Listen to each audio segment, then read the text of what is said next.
Hi everyone, welcome to Current Crunch. I hope you all are doing well. Let's start today's video. इसमें हम discuss करने वाले हैं part second of the previous year question paper. ये already हमने start किया हुआ है इसका पार्ट वन. अगर आपने अभी तक नहीं देखा है तो पहले आप वो जाके देखें. उसमें हमने फर्स्ट 31 क्वेश्चन डिस्कस किए हुए हैं along with their answers and explanation. उसकी लिंक आपको नीचे डिस्क्रिप्शन बॉक्स में मिल जाएगी. अगर आप मेरा कोर्स जो है लेक्चर एग्जाम का सोशोलॉजी का ज्वाइन करना चाहते हैं तो आप मुझे व्हाट्सएप कर सकते हैं इस नंबर पे, या आप डायरेक्टली कोर्स जो है डिस्क्रिप्शन में जो लिंक दी है वहाँ से भी परचेज कर सकते हैं. तो दिस इज़ माय नंबर, आप मुझे व्हाट्सएप पे अप्रोच कर सकते हैं. ठीक है, तो स्टार्ट करते हैं आज का वीडियो. ये देख लो, असर्शन एंड रीजन इस टाइप के क्वेश्चंस पिछली बार एग्जाम में अच्छे खासे पूछे गए थे, तो ये आपको पता होना चाहिए. Assertion: small in size, intimate relations, small social homogeneity and informal mode of control are the characteristics of Indian villages. ठीक है, तो ये करेक्ट है. ठीक है, स्टेटमेंट है सही, असर्शन ठीक है.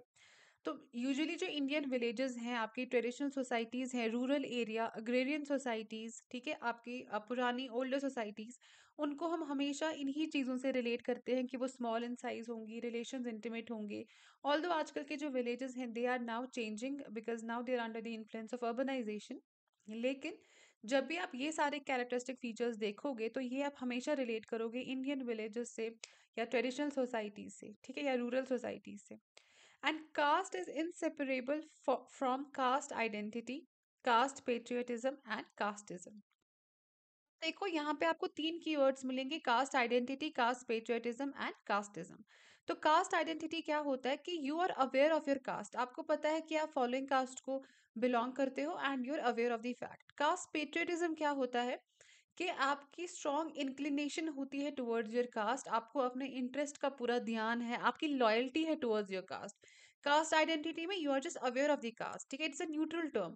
लेकिन अगर आप कास्ट के रिस्पेक्ट में देखोगे, कास्ट पेट्रियटिज्म किसी हद तक, किसी हद में अगर रहेगी, that is a positive term, क्योंकि अब आप अपनी, you will not shy away from your cast कि मैं फलानी कास्ट को बिलोंग करता हूँ, तो वो चीज़ आपको कहीं पे भी पीछे नहीं खींचेगी. ठीक है, आप अपनी लॉयल्टी जो है हर जगह दिखाओगे अपनी कास्ट के साथ. That is caste patriotism. Casteism जो है that means the belief in this the philosophy of the caste system. Believe करना इस बात पे कि your caste is superior than the following caste. ठीक है, तो ये जो कास्टिज्म है ये आप बोल सकते हो नेगेटिव है. Caste patriotism within some limits this is positive, within your caste this is positive. लेकिन जब ये एक्सट्रीम चला जाता है तो ये नेगेटिव कैरेक्टर ले सकता है अगर हम सोशोलॉजिकली देखें. Caste identity is majorly neutral कि you are aware of your caste. ठीक है, अब स्टेटमेंट दी जाती है इंडियन विलेजेस के बारे में कि वो स्मॉल इन साइज है, इंटीमेट है, सोशल होमोजेनिटी है, इनफॉर्मल मोड है. Fine, these are the characteristics of Indian villages. ठीक. एंड क्या इसका रीजन कास्ट है कि कास्ट की वजह से वो क्योंकि कास्ट इंसेपरेबल है आइडेंटिटी, पेट्रियटिज्म एंड कास्टिज्म से, तो इस वजह से क्या इंडियन विलेजेस जो हैं स्मॉल इन साइज है, इंटीमेट रिलेशंस है.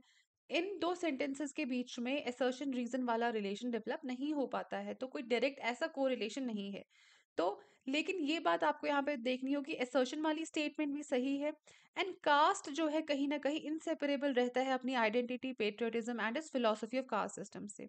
तो ये स्टेटमेंट भी सही है. आप इसमें लिख सकते हो A, both A and R true, and sorry आप इसमें बी लिख दोगे आंसर.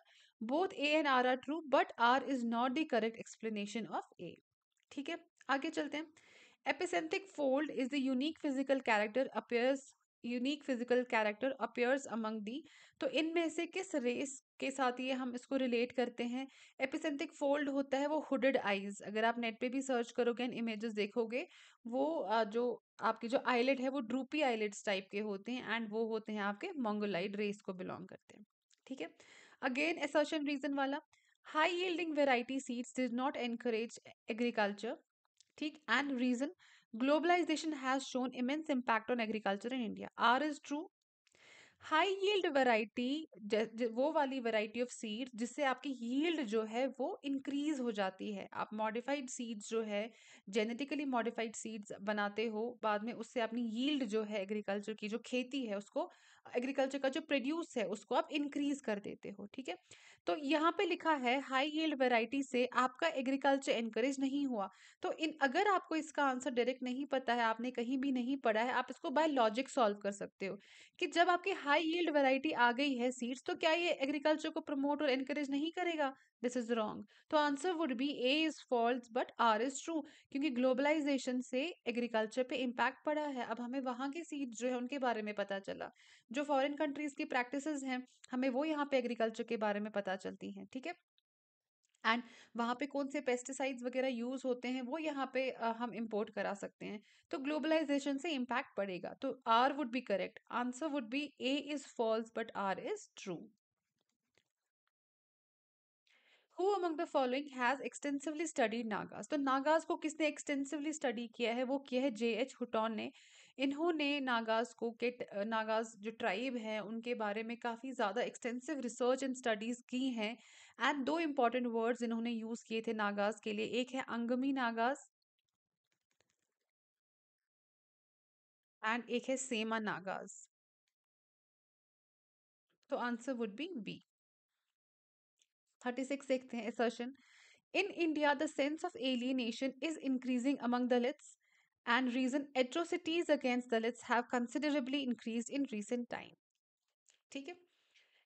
तो in India sense of alienation is increasing among Dalits. तो मैंने आपको क्लास में पढ़ाया है एलियनेशन क्या होता है, थोड़ा मैं आपको बताती हूँ उन स्टूडेंट्स के लिए जिन्होंने अभी तक मेरा कोर्स ज्वाइन नहीं किया है लेकिन इस लेक्चर के बाद डायरेक्टली जाके कोर्स ज्वाइन करने वाले हैं। तो एलियनेशन क्या होता है बेसिकली, ये जो कॉन्सेप्ट है ये हम रिलेट करते हैं कार्ल मार्क्स से। कार्ल मार्क्स ने इसके बारे में बात की है। एलियनेशन होता है एक फीलिंग ऑफ एस्ट्रेंजमेंट, ठीक, एस्ट्रेंजमेंट। अगर मैं आपको लेमैन टर्म्स में बताऊं, आप एक डिस्कनेक्ट फील करते हो, आप जो काम कर रहे हो उससे आप डिस्कनेक्ट हो जाते हो। आप जो अगर हम फैक्ट्री वर्कर्स की बात करें, जो कार्ल मार्क्स ने कहा था, आप जो चीज बना रहे हो, जो प्रोड्यूस कर रहे हो, अगर आप किसी मोबाइल फैक्ट्री में काम कर रहे हो, आपका उस मोबाइल फोन से कोई रिलेशनशिप नहीं है, ठीक है। आपका उस सारे प्रोसेस ऑफ प्रोडक्शन से कोई रिलेशनशिप नहीं है जो फैक्ट्री में चल रहा है, मोबाइल फोन कैसे बन रहे हैं। आपका अपने कलीग के साथ अच्छा रिलेशनशिप नहीं है, आप उससे भी अलग रहते हो, क्योंकि आप दिन भर फैक्ट्री में रह रहे हो, आपकी वर्किंग आवर्स जो हैं वो बिल्कुल ही जस्टिफाइड नहीं है। तो आपका अपने सेल्फ से भी आप अलग हो जाते हो, क्योंकि आपकी फैमिली के साथ आपका रिलेशनशिप डेवलप नहीं होता। तो बेसिकली सब खराब चल रहा है, ना आपका अपने साथ रिलेशनशिप ठीक है, ना फैमिली के साथ, ना अब जहाँ पे आप वर्क प्लेस पे जाते हो जो चीजें प्रोड्यूस कर रहे हो, ना आपका उस मोबाइल फोन के साथ कोई रिलेशनशिप है। अदरवाइज हमारा जैसे कोई काम कर रहा है, ठीक है, कोई एग्रीकल्चर कोई खेती बाड़ी कर रहा है, वो फॉर एग्जाम्पल राइस फील्ड्स में काम करता है, तो जो वो क्रॉप उगा रहा है ना, उसका एक सेंटिमेंटल एक इमोशनल वैल्यू है उस क्रॉप के साथ, एक इकोनॉमिकल वैल्यू के अलावा भी, क्योंकि वो उस पर ध्यान देता है, पानी डालता है, धूप कितनी देनी है, कितने टाइम के लिए उसको क्या करना है, वो सारी चीजें वो खुद देख रहा है, ठीक। एंड बाद में वही राइस वो कंज्यूम कर रहा है, तो उसकी एक इमोशनल अटैचमेंट भी होती है उन क्रॉप्स के साथ जो जहाँ पे वो उगा रहा है, ठीक है। लेकिन एक बेचारा 9 to 5 या 9 to 9 जॉब करने वाला एक मजदूर, उसका क्या रिलेशनशिप है आईफोन के साथ? जिस फैक्ट्री में वो काम करता है वो फोन वो कभी एफर्ट भी नहीं कर पाएगा। एफर्ट करना तो दूर की बात है, वो कभी उनके सेंटर भी नहीं जा पाएगा एप्पल के, जहाँ पे वो लोग जाके फोन खरीदते हैं। तो उसकी कोई सेंटिमेंटल वैल्यू नहीं है उस प्रोडक्ट के साथ।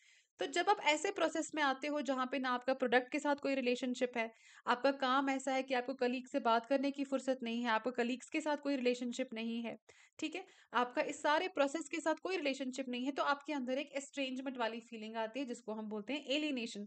अब क्वेश्चन में आपको पूछा है क्योंकि जो क्राइम्स हैं, जो एट्रोसिटीज हैं, एक्सप्लॉयटेशन है दलित्स के खिलाफ, दलित्स आपके सो कॉल्ड अनटचेबल्स, ठीक है, सो कॉल्ड अनटचेबल्स, उनके खिलाफ जो है एट्रोसिटीज बढ़ रही हैं रिसेंट टाइम्स में। इस वजह से उनके अंदर भी ये एलियनेशन बढ़ रही है कि वो डिस्कनेक्ट फील करते हैं from the main stream society, from the other caste of the society. तो क्या ये आंसर करेक्ट है?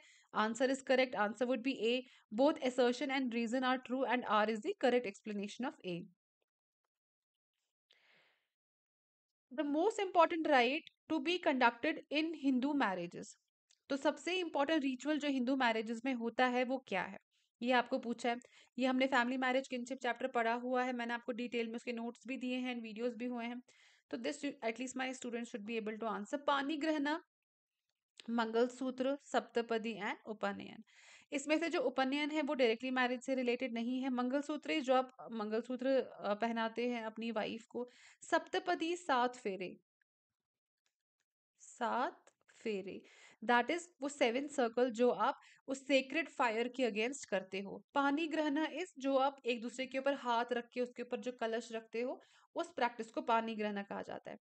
फिर सप्तपदी 7 फेरे, ठीक है, सेक्रेड फायर के अगेंस्ट होते हैं। उस फायर को क्या बोलते हैं? उस फायर को बोलते हैं होमा।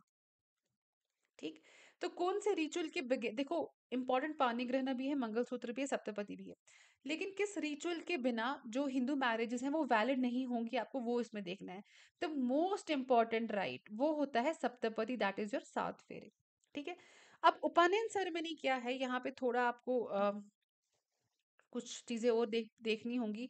हमें पता है इंडियन कास्ट सिस्टम में एक हमारे पास होते हैं, उनको बोला जाता है इक्किज, एक है द्विज। ठीक है। इक्किज होते हैं वंस बॉर्न, और द्विज होते हैं ट्वाइस बॉर्न कास्ट। तो द्विज होते हैं आपके so called high caste and this अकेज सो कॉल्ड लो कास्ट। ठीक है। तो जो ट्वाइस बॉर्न होते हैं बेसिकली, उनका ट्वाइस बॉर्न का मतलब क्या है? जब वो एक एज के हो जाते हैं, जब उनका जो है पढ़ाई वगैरह वो शुरू हो जाती है, फाइन, जब उनको गुरुकुल भेजा जाता है स्टडीज के लिए, तो उससे पहले उनमें हाई कास्ट में एक सेरेमनी होती है जिसको बोला जाता है उपनयन सेरेमनी। उसमें वो क्या करते हैं, व्हाइट कलर का थ्रेड जो है उसको पहनाते हैं बच्चे को। ठीक है, सेक्रेड थ्रेड। एंड सेरेमनी का नाम उपनयन सेरेमनी है। एंड अब वो क्या होगा, एजुकेशन इनिशिएशन हो जाएगी बच्चे की। वो सिर्फ किन कास्ट में होता है? ट्वाइस बॉर्न कास्ट में, सो कॉल्ड हाई कास्ट में, जिसको दिविज भी बोला जाता है। एंड इसका ऑपोजिट है सिंगल जो लो वंस बॉर्न कास्ट, जिनको एकिज बोला जाता है। तो upanayana is not related to Hindu marriage directly, this is your saptapadi. Following is R true. अब आपको बताना है इसमें से कौन सी चीज सही है। Zamindari means the ownership of several villages by a single family. तो होता क्या है, जमींदार सिंगल फैमिली हुई होती हैं, जमींदार जो होते हैं, फाइन, या कुछ डोमिनेंट फैमिलीज होती हैं एक आधा, जो काफी विलेजेस पे एक तो अपना विलेज और कुछ नेबरिंग विलेज पे भी कंट्रोल करते हैं। तो आप इसको रॉन्ग नहीं कह सकते, सेवरल विलेजेस से कंफ्यूज नहीं हो जाना। जैसे छोटे विलेजेस होंगे तो आसपास वाले जो विलेजेस होंगे वो भी कंट्रोल करेगा। अगर कोई बहुत बड़ा विलेज है तो सिर्फ एक ही विलेज इसके अंडर आएगा। पर the statement is true. Ryotwari means property rights held by the land holder. Ryotwari क्या होता है? रेवतवारी, रेवत होते हैं पीजेंट्स कि जो उस जमीन की देख रेख कर रहा है, देखभाल कर रहा है। रेवतवारी सिस्टम बेसिकली किसने लाया था? ब्रिटिशर्स के टाइम पे आया था। वो एक, ये एक आप मान लो लैंड रेवेन्यू पॉलिसी थी उनकी, एग्रीकल्चर रेवेन्यू पॉलिसी, कि कैसे करके उनको रेवेन्यू एक्सट्रैक्ट करना है। जमींदारी सिस्टम में क्या होता था, जमींदार पीजेंट से काम करवाते थे। फिर जो ब्रिटिश ऑफिशियल्स हैं वो रेवेन्यू, वो पैसे किससे लेते थे? जमींदार से। ठीक है। रयोतवारी में क्या हुआ, जो पेजेंट है, जो रयोत है, जो लैंड की देखभाल कर रहा है, उस पे काम कर रहा है, वो डायरेक्टली रयोत के साथ एग्रीमेंट करेंगे और डायरेक्टली वो उसी पेजेंट से पैसे लेंगे, जमींदार को साइड लाइन करके। This is ryotwari system. ठीक है। तो क्या ये स्टेटमेंट करेक्ट है? Yes, the statement is correct. Mahalwari system में क्या होगा, एक पूरा जो मोहल्ला होता है, एक पूरा मोहल्ला, महलवारी, उसके साथ कॉन्ट्रैक्ट किया जाएगा। जैसे फिर मोहल्ले का जो हेड होगा उससे डायरेक्टली बोला जाएगा कितना रेवेन्यू आया है और कितना हमें चाहिए। टैक्सेस वगैरह उस मोहल्ले के हेड से लिया जाएगा। लेकिन महलवारी में जो कॉन्ट्रैक्ट होगा बेसिकली वो पूरे विलेज से होगा। अब हर घर जाके तो पैसे जमा नहीं करेंगे ना, तो एक हेड से ही पैसे लेंगे। तो ये था महलवारी सिस्टम। पहले जमींदारी सिस्टम लेके आए थे, फिर उसके जो नेगेटिव इम्पैक्ट की वजह से वो रोहितवारी सिस्टम लेके आए, रोहितवारी के नेगेटिव इम्पैक्ट की वजह से महलवारी सिस्टम लेके। ये सारा ब्रिटिश जब यहाँ पे कंट्रोल कर रहे थे उस टाइम की बात है। ठीक है। तो यहाँ पे Mahalwari system, ownership of the respective community, this is also correct, क्योंकि वहां पे जो लैंड थी वो उस मोहल्ले के अंडर थी, वो मोहल्ला उस पे काम करता, फिर उनको रेवेन्यू कमा के उसको देना था, ब्रिटिशर्स को देना था। तो यहाँ पे रयोत वाली बात नहीं है, ना ही यहाँ पे जमींदारी वाली बात है। तो answer would be all of the above. अब इसमें आपके चांसेस हैं कंफ्यूज होने के सेवरल विलेजेस वाली बात पे, जो मैंने आपको क्लियर कर दिया, बड़ा एंड छोटा विलेज, एंड लैंड होल्डर पे, कि ryotwari means the property rights held by the land holder. अगर अब आपने हिस्ट्री पढ़ी है तो हो सकता है आप कंफ्यूज हो जाओ कि लैंड होल्डर था रैयत की नहीं। तो यहाँ पे क्या होगा, आप दो टर्म्स याद रखो, एक आपका लैंड होल्डर है जो लैंड पे काम कर रहा है, देख रेख कर रहा है, एक आपका लैंड ओनर है, वो अलग चीज है। तो यहाँ पे कंफ्यूज नहीं होना, यहाँ पे पेजेंट की ही बात हो रही है। तो answer would B D, all of the above. ठीक है। तो आगे चलते हैं। पहले मैं इसको इरेज कर देती हूँ। The land holding size of the marginalised farmers are. तो लैंड होल्डिंग साइज क्या है, ये एक पेन पेपर ले लो और रफ ये नोट कर लो जो भी मैं आपको बोल रही हूँ। लैंड होल्डिंग साइज जो हमारे हैं वो हमें गवर्नमेंट बताती है। तो अगर आप गवर्नमेंट की वेबसाइट पे जाओगे, पीआईबी जिसको बोला जाता है, प्रेस इंफॉर्मेशन ब्यूरो, वहां पे गिवन है कि कितनी लैंड जिसके पास होगी वो किस कैटेगरी को बिलोंग करेगा। तो यहाँ पे मैं लिख देती हूँ, आप अपने नोट्स में ऐड कर लो। तो जो मार्जिनल कैटेगरी है वो होगी less than 1 hectares of land. उसके बाद आते हैं स्मॉल कैटेगरी ऑफ फार्मर्स, वो होते हैं 1 to 2 हेक्टेयर्स ऑफ लैंड। फिर आते हैं सेमी मीडियम, वो होंगे 2 to 4 हेक्टेयर्स ऑफ लैंड। फिर आते हैं मीडियम, वो हैं 4 to 10 हेक्टेयर्स। और फिर आते हैं लार्ज, वो है 10 and above। ठीक है। तो जिस बुक पे जो भी लिखा होगा वो आप नहीं, नोट्स में यही जो है वही लिख लेना। एक्चुअल कैटेगराइजेशन यही है, क्योंकि ये आपको गवर्नमेंट ने बताई है। ठीक है। तो इसका आंसर इसके अकॉर्डिंग क्या होगा, मार्जिनल इज लेस देन 1, तो this would be 0 to somewhere around 2.5। Exactly 2.5 नहीं है, क्योंकि वो मार्जिनल एंड स्मॉल दोनों क्लब करके हो जाता है। लेकिन हमें आंसर में क्या देखना होता है, मोस्ट अप्रोप्रिएट वन क्या है। तो most appropriate one would be 0 to 2.5। And यहाँ पे मार्जिनल नहीं लिखा हुआ है, मार्जिनलाइज्ड लिखा हुआ है। तो कहीं ना कहीं स्मॉल भी फार्मर्स भी, दे आर ऑल्सो मार्जिनलाइज्ड। ठीक है। तो assertion is from the last 2 decades the women empowerment is apparently visible। हाँ, पिछले 20 सालों से थोड़ा बहुत women empowerment जो है वो आगे चल रही है, एंड इसके बारे में बात भी होती है। तो क्या इसका रीजन है, 73rd constitutional amendment act has been gradually empowering Indian rural women. तो 73rd कॉन्स्टिट्यूशनल अमेंडमेंट एक्ट से क्या आ गया था, लोकल सेल्फ गवर्नमेंट्स, पंचायती राज सिस्टम, लोकल सेल्फ गवर्नमेंट।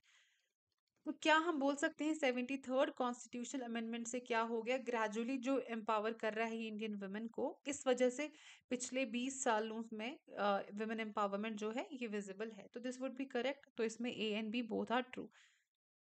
तो इसने वुमेन को एम्पावर किया है, क्योंकि लोकल सेल्फ गवर्नमेंट, पंचायती में क्या होता है, आप जो भी इलेक्शंस होते हैं उसमें 1/3 सीट्स जो होती हैं they are reserved for women. तो ऑब्वियसली जब आप वुमेन को पॉलिटिकल रिप्रेजेंटेशन दोगे, उनको गवर्नमेंट में लेके आओगे, तो उनकी जो एम्पावरमेंट है वो हो जाएगी। तो इसमें answer would be both A and R true. अब ये देख लो, मैच द फॉलोइंग। आपको बोलना है डेवलपमेंटल थियोरी, कौन सी डेवलपमेंटल थियोरी किसने दी है। ठीक है। तो डेवलपमेंटल थियोरी आपकी ये देख लो, world system world systems theory, ये दी है वॉलरस्टीन ने। तो फर्स्ट वन तो आपका बी कट जाता है इसमें, B is not the answer, D is not the answer, क्योंकि वन आपका फर्स्ट है। देन इज योर लिबरल, अभी रहने देते हैं। Then is your under development. तो अंडर डेवलपमेंट दी है, this is your Samir Amin. ठीक है। तो थर्ड वुड बी सेकंड, तो सी वुड बी आंसर। तो अगर बाकी आपको नहीं भी पता है, दो अगर आपको पता है, you would be able to mark.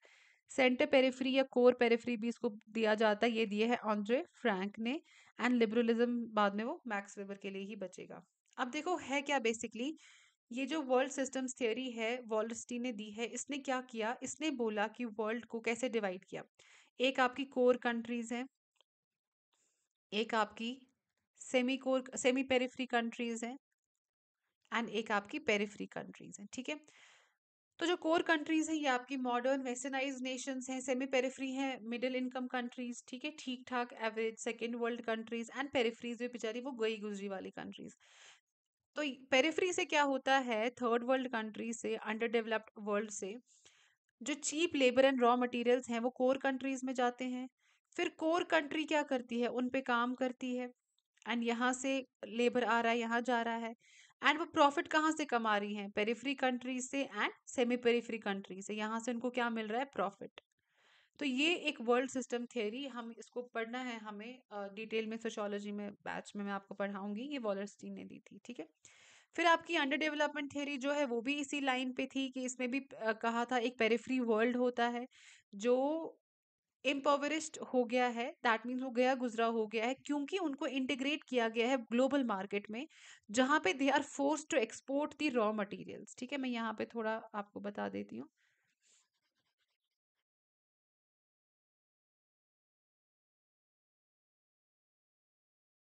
ये समीर अमीन ने दी थी।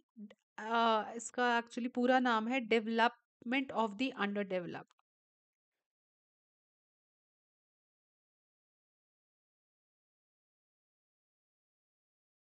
ठीक है, तो इन्होंने भी कहा था एक पेरिफेरल वर्ल्ड है जो इम्पोवरिश्ड है। क्यों? क्योंकि उनको इंटीग्रेट किया गया है ग्लोबल मार्केट में। ग्लोबल मार्केट में इंटीग्रेशन से क्या हो गया, they are force to export raw materials. तो बेसिकली थोड़ा बहुत मॉडिफिकेशन के साथ force to export raw materials, थोड़ा बहुत मॉडिफिकेशन के साथ बात इन तीनों थियोरीज में यही हुई है, वर्ल्ड सिस्टम में भी, अंडर डेवलप में भी, एंड कोर पेरिफेरी में। ठीक है, एंड बात की बचता है आपका लिबरल। तो ऑनेस्टली मुझे नहीं पता इन्होंने लिबरल क्यों, all the liberalism and liberalism को डेवलपमेंट के साथ रिलेट करना एंड लिबरलिज्म के कुछ कैरेक्ट क्रिटिसिज्म वो मैक्स वेबर ने दिए हैं, पर ऐसा कोई इलेबोरेटिव थ्योरी लिबरलिज्म और मैक्स वेबर की, जैसे हमने world system under developed and core periphery पढ़ा है, वैसे हम मैक्स वेबर के साथ उतना डिटेल में कुछ नहीं पढ़ते हैं। बट अगर आपको तीन इसमें से आ जाएंगे तो you would be able to solve this answer. ये जो तीन डेवलपमेंट थ्योरीज हैं, world system, under developed and core periphery, ये काफी फेमस थ्योरीज हैं जो आपको सिलेबस में पढ़नी होंगी, अगर ये आपके करंट सिलेबस में होगा ये topic. Sociologists believe that gender is a social construction. Sociologists also believe that sex is a social construction. तो इसमें ए आर गलत है, क्योंकि वो जेंडर बोलते हैं gender is a social construct, and ये किसने कहा है, एन ओकले ने। लेकिन सेक्स जो है उसको वो बायोलॉजिकल कॉन्स्ट्रक्ट बोलते हैं, ना कि सोशोलॉजिकल कॉन्स्ट्रक्ट या सोशल कॉन्स्ट्रक्ट। तो इसमें आंसर होगा A is true and R is false. अब कुछ फेमिनिज्म का देखते हैं। फेमिनिज्म ऑल्दो हमें डिटेल में पढ़ना है, यहाँ पे मैं आपको बस थोड़ी बहुत बातें बताऊंगी जो आप याद रखोगे। ठीक, तो पोस्ट फेमिनिज्म यहाँ पे क्या लिखा हुआ है, अच्छा, feminism fundamentally follows post modern theory, symbolic interactionism, structural functionalism और मार्क्सिस्ट कॉन्फ्लिक्ट थियरी। तो फेमिनिज्म बेसिकली कौन सा ये पर्सपेक्टिव फॉलो करता है, सिंबॉलिक इंटरैक्शनिज्म नहीं करता है। सिंबॉलिक इंटरैक्शनिज्म क्या होता है, जिसमें कोई भी मीनिंग आपकी बात का दैट इज सोशली कंस्ट्रक्टेड, जो पीपल है act based on the meaning they ascribe two things. आप एक डॉग को सिंपली एक एनिमल समझ सकते हो, कोई डॉग को एक पेट, प्यारा सा सुंदर सा जानवर, उसको जाके प्यार करेगा। कोई डॉग को एसोसिएट करेगा किसी एक ड्रेडफुल इंसिडेंट के साथ कि उसको कभी कुत्ते ने काटा था, तो वो उसके लिए डॉग कोई अलग है। तो बेसिकली इन्होंने क्या कहा था, मीनिंग जो है ये इवॉल्व होता है इंटरैक्शन में, मीनिंग्स जो है फिक्स नहीं होते हैं। ठीक है, सिंबॉलिक इंटरैक्शन में इतना ही नहीं है, ये एक बहुत बड़ा कॉन्सेप्ट है जीएच मीट का, जिसको हमें डिटेल में पढ़ना है। बाकी पर्सपेक्टिव्स मैंने पढ़ाए हैं आपको, सिंबॉलिक इंटरैक्शन अभी नहीं पढ़ा है। I am waiting for the syllabus, मुझे देखना है कि आपको कैसे दिया हुआ है टॉपिक एग्जाम में, ठीक है, सिलेबस पे। तो we'll wait for the official syllabus, उसके बाद मैं आपको सिंबॉलिक इंटरैक्शनिज्म भी डिटेल में पढ़ाऊंगी, जो मेरी बैच में जिन्होंने एनरोल किया हुआ है। ठीक है, तो स्ट्रक्चरल फंक्शनलिज्म हमने पढ़ा है। स्ट्रक्चरल फंक्शनलिज्म क्या होता है कि आपके जो फंक्शन, जो सोसाइटी है उसका जो स्ट्रक्चर बना हुआ है, that is functional for the society as a whole. For example caste system की अगर हम बात करें, कास्ट सिस्टम की, इंडियन कास्ट सिस्टम की, तो चार कास्ट है, जैसे Brahmins, then your Kshatriyas, Vaishyas and Shudras. तो ये जो स्ट्रक्चर है कास्ट सिस्टम का, ये क्या करता है, ये फंक्शनल है for the caste system as a whole. क्योंकि ब्राह्मण्स का काम है प्रेयर्स वगैरह का, क्षेत्रियास है वॉरियर्स फाइट करेंगे, वैश्यास होती है बिजनेस क्लास, शूद्रास होते हैं जो बाकी काम ये तीन क्लासेस नहीं करती हैं, लो मीनियल जॉब्स वो शूद्रास करते हैं। फाइन, तो स्ट्रक्चरल फंक्शनलिज्म क्या बोलेगा, क्योंकि कास्ट सिस्टम का स्ट्रक्चर बना हुआ है, तो ये कास्ट सिस्टम के लिए फंक्शनल है एज अ होल, उसको स्टेबलाइज करता है। ठीक है, तो स्ट्रक्चर ऑफ द सोसाइटी जैसा भी बना हुआ है वो फंक्शनल होता है for the stabilisation of the society as a whole, that is structural functionalism. And post modern theory क्या कहता है, पोस्ट मॉडर्न थियरी कहता है कोई यूनिवर्सल थियरी, कोई यूनिवर्सल नॉर्म्स, ऑब्जेक्टिव रियलिटी कुछ भी नहीं है। ठीक है, आपको क्या करना है, जो डेली आपके साथ चीजें हो रही हैं उन पे फोकस करो। ऐसे कोई बिग ग्रैंड फ्रेमवर्क्स, कोई यूनिवर्सल नॉर्म्स जो हैं एग्जिस्ट नहीं करते हैं। और जैसे जो जेंडर नॉर्म्स बने हुए हैं सोसाइटी में उनको चैलेंज करेगा, जो पेट्रियार्की बनी हुई है सोसाइटी में उसको चैलेंज करेगा। ठीक है, तो आप इसमें बोल सकते हो आंसर वुड बी 1 and 4, क्योंकि कहीं ना कहीं फेमिनिज्म जो बेसिक पर्सपेक्टिव फॉलो करता है that is related to post modern and that is Marxist conflict theory related. ठीक है, कि ये बोलते हैं जो मार्क्सिज्म ने इकोनॉमिक डिटर्मिनिज्म की एक्सप्लॉयटेशन की बात की है, उस एक्सप्लॉयटेशन में आप जो वुमेन एक्सप्लॉयटेशन है उसका एंगल भी बीच में डालो। ठीक है, तो कहीं ना कहीं बेस इन्होंने कॉन्फ्लिक्ट थ्योरी का लिया है, ये आप बोल सकते हो। तो आगे देखते हैं हम find the incorrect statement related to feminism. अब यहाँ आने से पहले, ये पढ़ने से पहले, मैं आपको थोड़ा वेव्स ऑफ फेमिनिज्म का टाइमलाइन बता देती हूँ। डिटेल में हम फेमिनिज्म सिलेबस आने के बाद पढ़ेंगे बैच में, जहाँ पे हम सारा इसका ओरिजिन वगैरह एंड करंट जो भी चल रहा है वो सारी चीज़ें देखेंगे।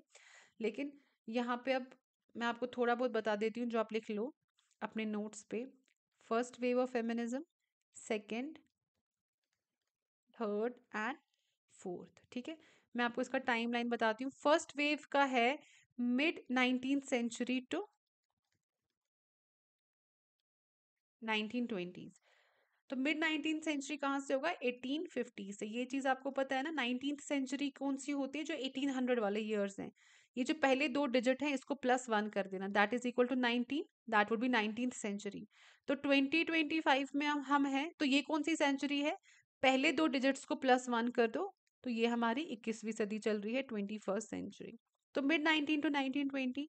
Second one is 1960s to early 1980s। Third one is mid 1990s to 2010, and this is 2010 till date present।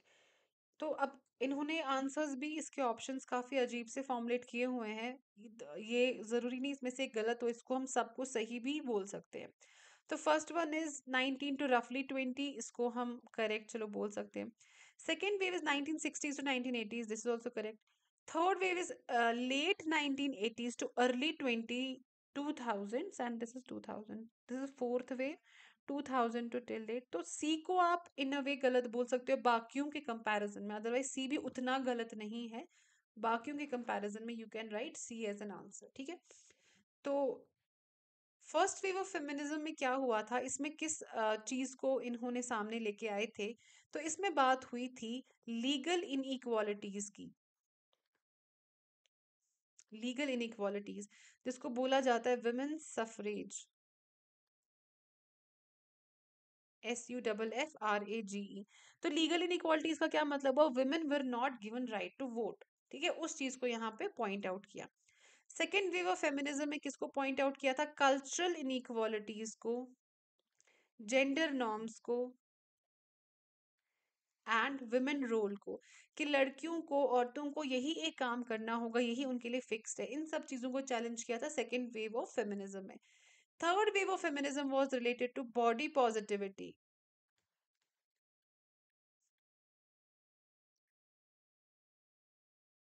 Trans inclusivity, कि ट्रांस विमेन, ट्रांस मैन, उन सब चीजों को मेन स्ट्रीम में लेके आओ। Trans inclusivity, rape culture, and introduce किया गया था इंटरसेक्शनैलिटी को, intersectionality. And fourth feminism was built upon intersectionality. ये इतना ही नहीं है, इसमें भी ये भी एक डिटेल्ड कॉन्सेप्ट है जो हमें डिटेल में पढ़ना है, पर आपकी बस अंडरस्टैंडिंग के लिए थोड़ा बहुत मैंने आपको यहाँ पे बता दिया। ठीक है, अब मैं आपको बताऊंगी थोड़ा इंटरसेक्शनैलिटी क्या होता है। इंटरसेक्शनैलिटी होता है basically many different ways in which each women experiences discrimination. For example women जो है ऑलरेडी वो डिस्क्रिमिनेशन फेस कर रही हैं, चाहे वेस्टर्न वर्ल्ड में हो या ये वाला वर्ल्ड हो, ईस्टर्न वर्ल्ड हो, साउदर्न वर्ल्ड हो, कहीं पे भी हो। अब डिस्क्रिमिनेशन कम या ज्यादा हो सकता है, लेकिन वो फेस कर रहे हैं। आप सोचो एक ब्लैक वुमेन यूएस में कितना ज्यादा डिस्क्रिमिनेशन फेस करेगी। एक तो वुमेन है इस वजह से, एंड एक तो ब्लैक वुमेन है इस वजह से। तो इसको हम बोलते हैं ये डिस्क्रिमिनेशन जो वुमेन अपनी रेस की वजह से भी फेस कर रही है, अपने जेंडर की वजह से भी फेस कर रही है। This is an example of intersectionality. And ये जो इंटरसेक्शनल फेमिनिज्म है ना, it was coined by Kimberlé क्रेनशॉ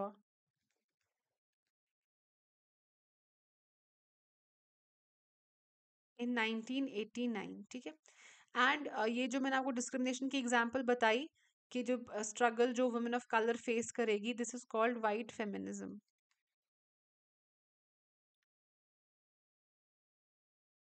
ठीक है, तो आंसर वुड बी 3। अब फोर्थ देखते हैं, ये एक फैक्चुअल क्वेश्चन है बिल्कुल। तो फायरस्टोन जो है इन्होंने लिखी है डायलेक्टिक्स ऑफ सेक्स 2 is 1, तो आपका थर्ड ऑप्शन गया। फिर आगे आपका एंड आई अ वुमेन, ये लिखी है सोजर्नर ट्रूथ ने, तो इसको फिलहाल साइड में रखते हैं। एंड आपकी इन अ डिफरेंट वॉइस, ये लिखी है, इसको भी आप थोड़े साइड में रख दो। फेमिनिन मिस्टीक लिखी है फ्रीडन ने। Third one is fourth, third one is fourth, तो इसका आंसर होगा बी और सी में से कुछ एक। And women race and class लिखी है एंजेला वाइट डेविस ने। Fifth is one, one is fifth, तो वन फिफ्थ कहाँ पे है, वो आ गया डी, तो डी में अगर वन हम फिफ्थ करेंगे ठीक है। फायरस्टोन ने लिखी है आपकी डायलेक्टिक्स ऑफ सेक्स, तो second should be one, this is also correct. Third हमने कहा था फ्रीडन, फ्रीडन ने लिखी है feminine mystique, third should be fourth, fourth and bell hooks, women race and लिखी है एंजेला डेविस ने भी वन, तो that should be fourth should be one, and women race नहीं, women fifth should be one. तो यहाँ पे I guess options में ही या तो कुछ गड़बड़ है। ठीक, एक तो ये मैं I will check this question again, and आप भी अपने लेवल पे थोड़ा रिसर्च करके चेक कर लेना and right in comment section कि कौन सा ऑप्शन करेक्ट है। बाकी मैं यहाँ पे लिख लेती हूँ, डायलेक्टिक्स ऑफ सेक्स जो है ये लिखी है फायरस्टोन ने, एंड आई वुमेन लिखी है सोजर्नर ट्रूथ ने, इन अ डिफरेंट वॉइस लिखी है कैरल गुलिगन ने, द फेमिनिन मिस्टीक लिखी है बेटी फ्रीडन ने, and women race and class ने ये लिखी है एंजेला डेविस ने। तो इसको एक बार क्रॉस चेक कर लेना एंड फिर मैच करके बताना, शायद मुझे चलते हैं ऑप्शंस में कुछ गड़बड़ है। ठीक है, आगे चलते हैं। Concept of gender vertigo, gender vertigo का कॉन्सेप्ट होता है, जेंडर वर्टिगो बेसिकली मतलब क्या होता है कि अगर सोशल नॉर्म्स किसी पे थोपे जाए ना, तो डिसोरिएंटेशन हो जाती है इंसान में कि नहीं आपको करना ही करना है ये चीज़, आपको यही प्रोफेशन चाहिए, आपको यही रूल्स फॉलो करने हैं, तो आपकी ओवरऑल डेवलपमेंट पर्सनैलिटी की नहीं होगी, एक डिसोरिएंटेड पर्सनैलिटी आप बन जाओगे। तो ये जो कॉन्सेप्ट है जेंडर वर्टिगो का, ये दिया था बेसिकली बारबरा रिसमैन ने, लेकिन वो भी किसी से इंस्पायर्ड थे, उन्होंने रॉबर्ट कॉनल को काफ़ी स्टडी किया था, उनकी स्टडी से जो आप बोल सकते हो ये कॉन्सेप्ट इसको इंट्रोड्यूस किया था, तो आप इसमें ए आंसर कर सकते हो रॉबर्ट कॉनल। ठीक है, beauty is not the appearance, ये लिखा था beauty is not appearance it is behaviour, it was said bye, इसमें लिख सकते हो द नेओमी वोल्फ, क्योंकि द ब्यूटी मिथ इन्होंने लिखा हुआ था, and beauty is not appearance आप एट्रीब्यूट कर सकते हो इनको, इन्होंने द ब्यूटी ब्यूटी मिथ लिखा हुआ है, द ब्यूटी मिथ। ठीक है, आगे चलते हैं। Feminisation of poverty is related to women, हाँ ये ठीक है। फेमिनाइजेशन ऑफ पॉवर्टी क्या होता है कि एक तो गरीब है, हो ही रहे हैं, अगर घर का ब्रेड विनर जो है वो मेल है एंड गरीब फैमिली है, तो आप सोच सकते हो उस घर की जो फीमेल्स हैं वो कितनी गरीब होंगी, तो दैट इज फेमिनाइजेशन हो रही है पॉवर्टी की भी, औरतें ज़्यादा से ज़्यादा गरीब हो रही हैं। Increasing chances for women from poverty are less due to low pay and greater dependency on men. तो नहीं कर पाते वो अपने पॉवर्टी लेवल को सही नहीं कर पाते हैं, क्योंकि पे अगर जो काम कर रही है उनकी पे बहुत कम है, एंड जो नहीं कर रही है उनकी ग्रेटर डिपेंडेंसी ऑन मैन पे है, जो और अगर वो कमाते हैं उनको पैसे नहीं देते औरतों को, एंड अगर नहीं कमाते हैं तो वो खुद गरीब है, वो उनको क्या पैसे देंगे। फाइन, तो आप इसमें लिख सकते हो A and R true, and R is the correct explanation of A. The man by nature is superior and female is inferior, ये कहा था एरिस्टोटल ने। Emmeline Pankhurst is associated with, जो एमेलिन पैंकहर्स्ट हैं इनको लीडर कंसिडर किया जाता है सफ्रगेट मूवमेंट का, जो अगेन वो लीगल मूवमेंट मैंने आपको कहा था राइट टू वोट से रिलेटेड थी। ठीक है, तो ये जो एमेलिन एमेलिन पैंकहर्स्ट है ये लीडर थी उस मूवमेंट की। फाइन, आगे चलते हैं, 51 देखते हैं। Vindication of the rights of women, ये लिखा है मैरी वॉलस्टोन क्राफ्ट ने, हाँ this is correct. Then 52, ecological modernization argues that economy benefits from the moves towards environmentalism, this is correct, यही बोलता है ecological modernization कि जब आप एनवायरनमेंट के बारे में सोचोगे तो इकोनॉमी उससे बेनिफिट ही हो जाएगी। It never deals with the environmental readaptation of economic growth and industrial development, ये डील करता है इसके साथ, तो ये सेंटेंस गलत होगा। एंड इसके साथ ही मैं आपको एक और चीज बता दूं हमेशा के लिए, जो ये एक्सट्रीम सेंटेंसेस होते हैं ना, जैसे नेवर लिखा हुआ, it will never deal with this, या कहीं पे ऑल लिखा होगा, all of this says this, ठीक, कोई भी अगर क्वेश्चन होगा all of this says that, तो ये जो एक्सट्रीम सेंटेंसेस हैं देयर आर चांसेस कि ये गलत हैं। ये आप अपने एमसीक्यू सॉल्विंग में ऑब्जर्व करना, देयर आर चांसेस कि जो एक्सट्रीम फॉर्म में सेंटेंसेस लिखे हैं, जैसे यहाँ पे नेवर लिखा है ना, तो ऐसे सेंटेंसेस यूजुअली गलत होते हैं। तो A is true but R is false, answer would be C.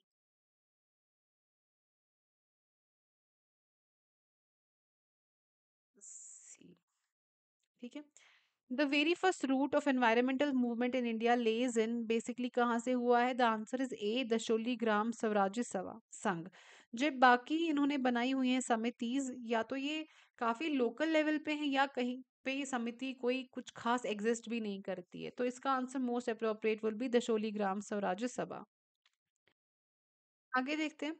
Appiko movement took place in, कहाँ कहाँ पे हुई थी Appiko movement? This was an environment movement, जैसे हम चिपको मूवमेंट पढ़ते हैं नॉर्थ में, ठीक है।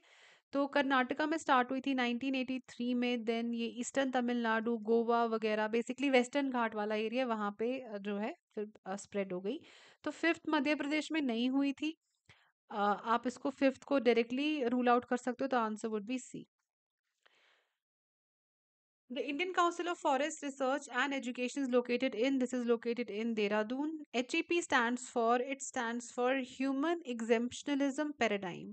तो आंसर है बी, ये हम एनवायरमेंटल सोशोलॉजी में पढ़ेंगे। तो बेसिकली ये एनवायरमेंट एंड ह्यूमन का क्या रिलेशनशिप है, कि एनवायरमेंट पे उतना असर नहीं पड़ता ह्यूमन एक्टिविटीज से, and अगर पड़ता भी है तो एनवायरमेंट खुद को करेक्ट कर लेता है। यही सारी चीज़ें एग्जाम्शनलिज्म पैराडाइम में लिखी हैं। तो हम देखेंगे हमें एनवायरमेंटल सोशोलॉजी में क्या कुछ पढ़ना है नए सिलेबस में, तो उसके अकॉर्डिंगली ये सारी चीज़ें कवर हो जाएंगी, ठीक है।